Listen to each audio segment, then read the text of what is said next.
আসসালামু আলাইকুম। আমি সাইদা পূর্ব বর্ধমানের এই ছোট্ট গ্রাম থেকে বলছি। আমি খুব ভালো আছি, আপনারা কেমন আছেন? আর এখন সময় হলো 9:30। তো এই যে কলমি শাক নিয়ে এসেছিলো, তো শাকগুলো আমি বেছে নিয়ে কলপারে ধুতে চলে এলাম। এদিক দিয়ে বাচ্চাদেরকে গোসল করে দিয়েছি, সকালের বাসন ধোয়া হয়েছে, পানি ভরা হয়েছে, ঘর বারান্দা সব সুন্দর করে গুছিয়ে মোছা হয়ে গেছে। আর এই দিক দিয়ে আমার গোসল করাও হয়ে গেছে, আমার ছেলে মেয়েদেরকেও গোসল করে দিয়েছি। তো ওদেরকে খেতে দিয়ে দিয়েছি, ওরা এদিকে খাওয়া দাওয়া করছে। কালকে কিছু তরকারি ছিল আর আজকে ডিম করে দিয়েছি। আর বাচ্চাকে আজকে আমি কালকেও টিফিন করে দিয়েছিলাম পাস্তা, আর আজকে জ্যাম পাউরুটি করে দিয়েছি। ওকে সব দিন আমি টিফিন দিই না, যখন বলে যে মা আজকে টিফিন করে দাও, তা সেই দিন টিফিন করে দিই। আর না হলে ওকে কেক বা পয়সা দিয়ে দিই, সে টিফিন করে দিলে ওকে আমি প্রতিদিনই 10 টাকা করে দিই। তো আজকেও টিফিন করে দিয়েছি জ্যাম পাউরুটি, আর কালকে করে দিয়েছিলাম পাস্তা। আর এদিক দিয়ে আমার এই যে শাকগুলো ধোয়া হয়ে গেল, তো ওরা খাওয়া দাওয়া করে দেখি স্কুল পাঠিয়ে দেবো। একদিক দিয়ে আমার রান্না ভাত হয়েছে, আজ এখনও পর্যন্ত কিছু হয়নি। তো এই বর বাজার থেকে এলো, তো সবজি নিয়ে এসেছে, তারপরে মাংস নিয়ে এসেছে। আজকে আমি আমাদের তো ফ্রিজটা খারাপ হয়ে পড়ে রয়েছে, তো দেখি কালকে বলেছে বাগিয়ে দিতে আসবে, মিস্ত্রি আসবে, তো দেখি কখন আসে। তো সেই জন্য আমি তো আদা রসুন তারপরে অনেক কিছুই গুছিয়ে কেটে কুটে আমি ফ্রিজের মধ্যে রেখে দিই, কেননা আমার এই বাচ্চাদেরকে নিয়ে আমার এই খিদিবিদি হয়ে যায়, খুব তাড়াহুড়ো লেগে যায়। তো সেই জন্য আমি সব কিছু ঠিকঠাক করেই রাখি। তো এখন ফ্রিজটা খারাপের জন্য ওই জন্য আদা রসুন পেস্ট করেও রাখতে পারছি না। দেখি এলে তাড়াতাড়ি ফ্রিজটা যদি বাগানো হয়ে যায়, তো আমি বিকেলের মধ্যেই আদা রসুনটা পেস্ট করে রেখে দেবো, আজকে নয় কালকে। তো এই যে আমাকে বাটতে হচ্ছে, কিচ্ছু করার নেই গো। আর এই সিলটা আমি বেশি ব্যবহার করি না, সেই জন্য সিলটা কীরকম হয়ে গেছে। তাই এখানটা লেগে যে বলছে একটু ব্লিচিং পাউডার এনে দাও, এই ডেলি পানি কাদা হয়েই যাচ্ছে। তো সেই জন্য আমার উঠোনটা এত শ্যাওলা পড়ে গেছে কি বলবো। তো এই যে বাটাটা বেটে নিয়ে দিয়ে এখান থেকে সিলটা সরিয়ে সিলটা ভালো করে ওই যে স্টিলের সেই তারগুলো হয় না, ওইটা দিয়ে আর ভীম বার দিয়ে ভালো করে দোদুরে দেবো। আর এইখানটায় এই যে একটু দোদুরে দেবো, কীরকম শ্যাওলা পড়েছে, জিনিস না ব্যবহার না করলেই জিনিস নষ্ট হয়ে যায়। তো আপনাদের সাথে গল্প করতে করতে আদাটা বাটা হয়ে গেল। এরপর আমি এই যে পোস্তটা বেটে নেবো, নিয়ে ঝটপট রান্না করে নেবো। বাচ্চারা খাওয়া দাওয়া হয়ে গেলে আগে বাচ্চাদেরকে স্কুলে পাঠিয়ে দেবো।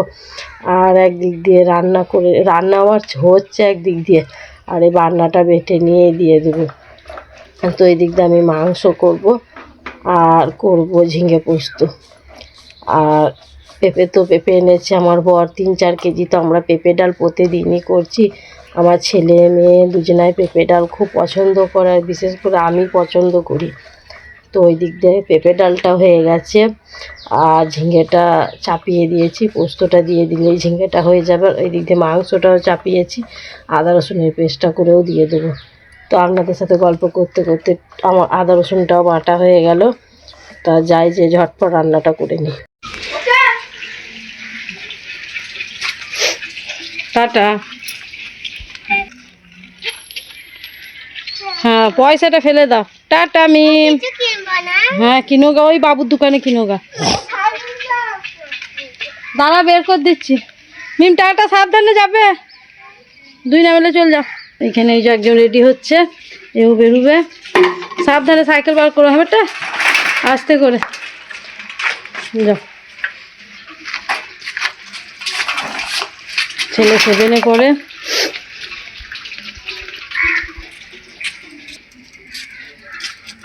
যাও টাটা আব্বু, পানি বোতল নিয়েছ, যাও। স্কুলে কিছু করো না, হ্যাঁ, টাটা। এখন একটু রেস্ট নিয়ে দিয়ে খাওয়া দাওয়া করে নেবো। আমার গোসল করেছি, আর এডিটের কাজ বাকি আছে একটু, তো এডিটটা একটু করে নিই। দিয়ে বাথরুমে আছে, তো গোসল করে আসুক, দিয়ে দুজনে মিলে খাওয়া দাওয়া করে নেবো। এখন তো ছেলে মেয়ে কেউ নেই, তো ওরা আসুক, ওরা এখন আসবেন, ওদের আসতে ছেলে আসবে 4:45, মেয়ে আসবে 3:15-20-তে। তো তখন ওরা এসে খাওয়া দাওয়া করা যে ছেলেকে নিয়ে আমি একটু আরবি পড়তে বসাবো, আমিও কোরআন পড়বো আর ছেলেকে একটু আরবি পড়াবো। কেননা আমাদের এখানে মসজিদে যে মক্তে পড়ায় বাচ্চাদেরকে আসরের আজানের আগে মেয়েরা আমার মেয়েটা যায়, কটা হবে 3:30 নাগাদ যায় আর আসরের আজানের খানিক পর ছুটি দিয়ে দেয়। তো আমার ছেলে আগে পড়তো, কিন্তু এখন তো আমার ছেলের আর আরবি পড়তে যাওয়া হচ্ছে না, ও এখন উঁচু ক্লাসে উঠেছে, ওর আসতেও ছুটি হতেও দেরি হয়ে যায়, আসতেও দেরি হয়ে যায়। তো সেই জন্য আমি ওকে ঘরে আরবিটা পড়িয়ে নিব। তো বন্ধুরা, অনেক শরীরটা খারাপ করছে আর গরম করছে, খুবই গরম করছে আর খুব রোদ দিচ্ছে বাইরে। তো আমি একটু রেস্ট নিই আর ভিডিওটা এডিটের কাজটা বাকি রয়েছে, তো একটু এডিট করে নিই। খাওয়া দাওয়া করে আবার বিকেলবেলায় ফিরে আসবো, কেননা এখন আর ভিডিও করবো না। এইসব কাজ বাগালাম, কাজ বাগিয়ে গোসল করে এলাম আর অনেক জামা কাপড় এই যে উঠোনেতে মেলে দিয়েছি, অনেক জামা কাপড় উঠোনেতে মেলে দিয়েছে। যে কলে এখনো পানি দিয়ে রয়েছে, থাক এখন, কল করে যে পানি বেরোচ্ছে। আর এদিকে এখনও খাওয়া দাওয়া করিনি, তো তরকারি গরম করতে দিয়েছি মাংসটা, তো খাওয়া দাওয়া করে নেবো। আর এদিকে বর নিয়ে এসেছে, এই যে আনতে বলেছিলাম যে চিড়ে, তো একটাকে চিড়ে নিয়ে এসেছে, তো এটা এখন থাক, এটা এখন ঢালবো না, বিকালে ঢেলে নেবো।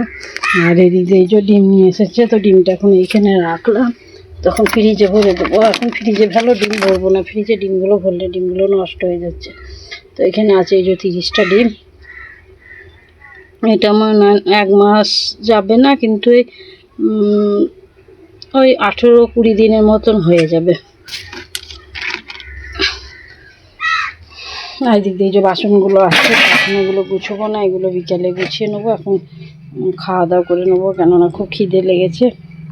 আজকে খাওয়া দাওয়া করে একটু দুপুরবেলা একটু এডিট করে আমি ঘুমিয়ে গেছিলাম।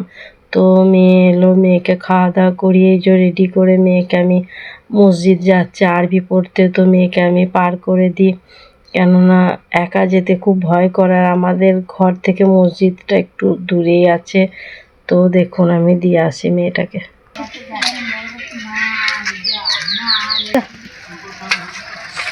আবার একটা বক্স নিয়ে চলে এলাম। তো কালকে 2টো বক্স আমি একসাথেই পেয়েছি, কেননা এগুলো আমি মিশোতে অর্ডার দিয়েছিলাম। তো এই জিনিসটা কীরকম হয়েছে দেখে আমায় কমেন্ট করে জানাবেন। তো এটা যখন নিই, এইটার পেমেন্ট আমার বর ফোন পেমেন্ট করেছিল। তো এইটা ফোন পেমেন্ট করতে যে আমার বর তো দিনে ঘুমায়, তো আমি ওকে বলছি চলো মিশো থেকে আমার অর্ডারগুলো চলে এসেছে। তো ঘুমের মধ্যে এটার দাম হচ্ছে 516 টাকা। তো এটা 516 টাকা মারতে যে আপনার মেরে দিয়েছে 5116 টাকা মেরে দিয়েছে ওই দাদাকে। দাদা তো আবার ঘুরিয়ে বলছে, দাদা এতগুলো পেমেন্ট কিসের জন্য করলেন, তো এত টাকা তো নয়। দিয়ে দাদা আবার ঘুরিয়ে ওকে ব্যাক করছে টাকাটা। তো ও নিজের ফোন পেমেন্ট আইডিটা না দেওয়ার বাদে অন্যজনের আইডিতে দিয়ে দিয়েছিল। দিয়ে সেই আইডিতে সে দাদা তো জানে না যে এটা ওর না কাজ, দাদাও সে টাকাটা দিয়ে দিয়েছে, টাকাটা অন্য জায়গায় চলে গেছে। যে সেই দাদা ওই ভাই যে দাদার কাছে চলে গেছে তাকেই ফোন করেছিল। দিয়ে সেই দাদা আবার বলল আমি দুর্গাপুরে থাকি, হ্যানা ত্যানা সব বলল। দিয়ে এখানে মজার বিষয় যে দাদাটাকে চলে গেছিলো ভুল করে, সেটা আমার নিজেরই মামাতো ভাই। তা যাই হোক, নিজের বলে টপ করে পেয়ে গেলাম। যদি এটা পাবলিক হতো টপ করে দিত না, কি যে হ্যাপা আমাদেরকে পোয়াতে হতো সে নিজেরাই বুঝতে পারছি। তাই আমার বরকে বলছি এসবে ফোন পেমেন্ট, এই অনলাইনের কারবার না বন্ধ রাখো, আমাকে এসব এই ফোন পেমেন্ট আর পছন্দ হয় না। আমাকেও করে দিয়েছে, কিন্তু আমি বেশি ব্যবহার করি না, আমার ভয় করে যে কিছু যদি গন্ডগোল হয়ে যায়, টাকা পয়সার ব্যাপার, তো সেই জন্য তো দেখে শুনেও তো করতে হবে। তো বন্ধুরা দেখুন এই জিনিসগুলো কীরকম এসেছে। তো এইগুলোই যে রান্না করে যে আমি হাঁড়ি পেতিলেতে বা এতে রাখি, তো এইগুলোই রান্না করে ঢেলে নিয়ে আমার টেবিলের উপরে খাওয়া বা খাবার দেওয়া রাখা ঢাকা আমার খুব ভালোই হবে। তো খুব সুন্দর জিনিসগুলো, খুব ওয়েট আছে, আমার খুব পছন্দ। কিন্তু একটাই কি জিনিস, সাইজগুলো ছোট, খুবই ছোট। আরও যদি একটু বড় হতো তো আরও বেশি ভালো হতো। তা যাই হোক দিয়েছি জিনিসগুলো, তো আমার খুব খারাপ লাগেনি, ভালোই লেগেছে। আর এগুলো আমার ছেলের খুব পছন্দ। কালকেও একটা গিফট দেখিয়ে ভিডিও শেষ করেছি, আজকেও এইগুলো দেখিয়ে আমি ভিডিও শেষ করে দিচ্ছি, কেননা ভিডিওটা এমনিতেই অনেকটা বড় হয়ে গেছে আর আমার এত ঠান্ডা লেগেছে কি বলবো। তো বন্ধুরা, আসসালামু আলাইকুম। আমরা ভালো আছি, আপনারা কেমন আছেন প্লিজ কমেন্ট করে জানাবেন। টাটা।